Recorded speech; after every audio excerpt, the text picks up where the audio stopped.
Moi, j'aime bien les écolos. Ils sont sympas, ils sont pas trop dérangeants, ils sont un peu babacool, un peu fleur bleue, mais ils sont sympas, je les aime bien les écolos.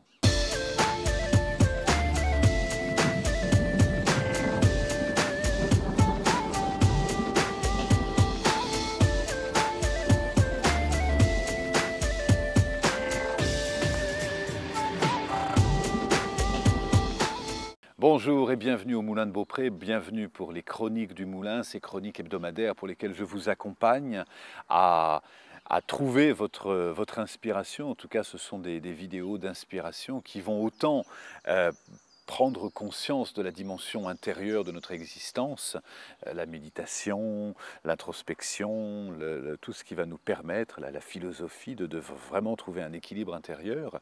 Et puis, pour moi, il n'y a pas de changement de société s'il n'y a pas en même temps un changement intérieur, un changement de regard et un changement extérieur, c'est-à-dire un changement de comportement.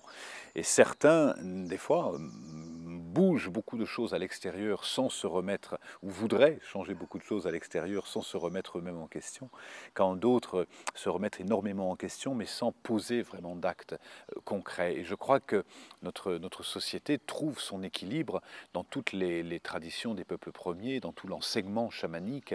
Il y a toujours un équilibre fort entre la méditation et l'action, entre les valeurs et le passage à l'acte, et des beaux concepts sans passage à l'acte forts, déterminants et courageux, ça a aussi peu de valeur que des actes posés qui ne correspondent à aucune valeur.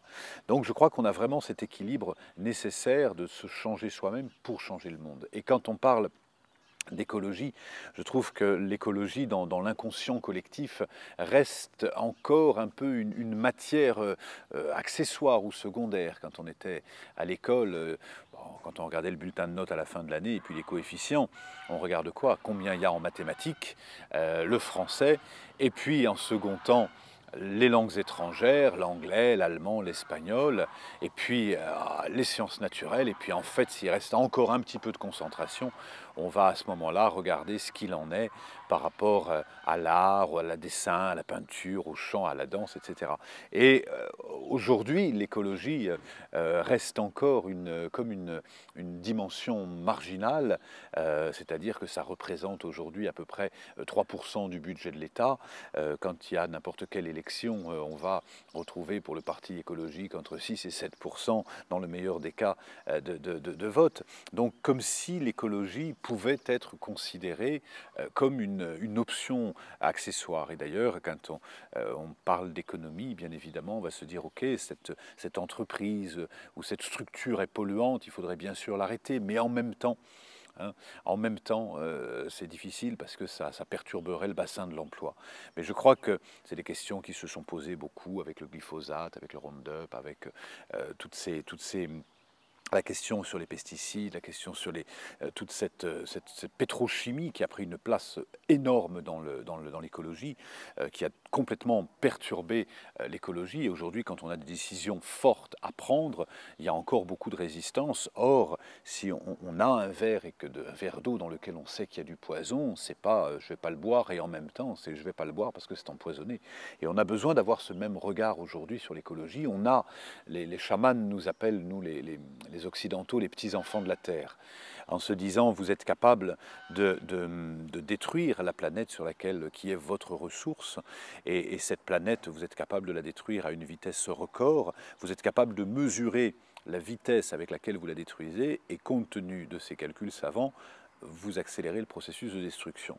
Donc il y a effectivement une forme d'immaturité par rapport à l'écologie, comme si l'écologie, on sait que sans, alors il y a eu une extinction de à peu près 90% des vers de terre dans la Terre sur les 40 dernières années, on sait que 40% des espèces animales, mammifères sont menacées, qu'il y aura à la fin de la décennie autant de plastique dans les océans qu'il y a de poissons. Donc on est allé, je crois, le plus loin qu'on pouvait aller dans une folie par manque de conscience de cette fameuse loi de causalité. Chaque effet produit une cause, chaque cause produit un effet.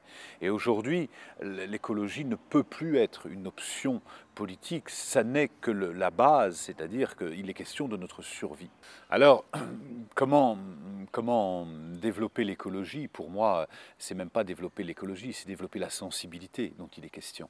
Einstein nous disait si les abattoirs les murs des abattoirs étaient en verre, l'essentiel de la population deviendrait végétarienne, puisque pour les chamans, ce dont on a besoin, c'est avant tout de développer la conscience du vivant.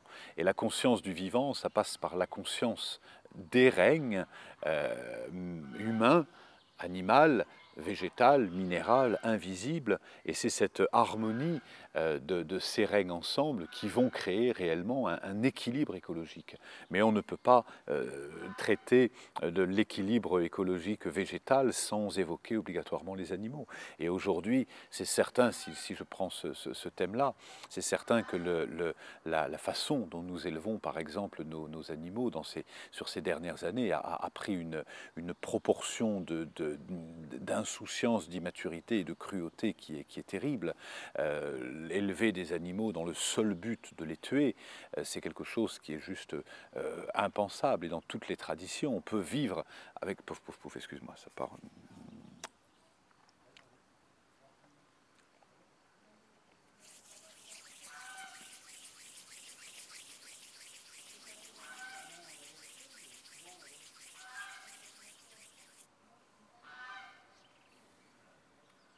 Je vais la reprendre parce que c'est pas le bon ton.